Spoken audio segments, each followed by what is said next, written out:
দেহে একটা গোশতের টুকরা আছে, ইদা সলুহাত সলুহাল জাসাদু কুল্লু। এই দেহের গোশতের টুকরা যদি ভালো হয়ে যায়, পুরো দেহটারে ভালো করে দেয় কে?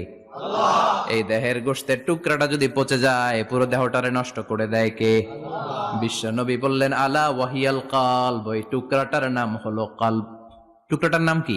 কলব। এজন্য কলবের মধ্যে আল্লাহর জিকির বসাইতে হবে। কি বসাবেন? নাকি আয়না বসাবেন? আয়না বসায় না? আয়না বসাইয়া দে মোর নবীর কলবে আয়না বসায় নাই নবী। সেদিন আবু বকর, ওমর ফারুক, কেউ আয়না বসাইছে? আবু হানিফা, শাফিঈ, এরা কলবের মধ্যে আয়না বসাইছে? বসাইছে জিকির। চিল্লায় বলেন, বসাইছে কি?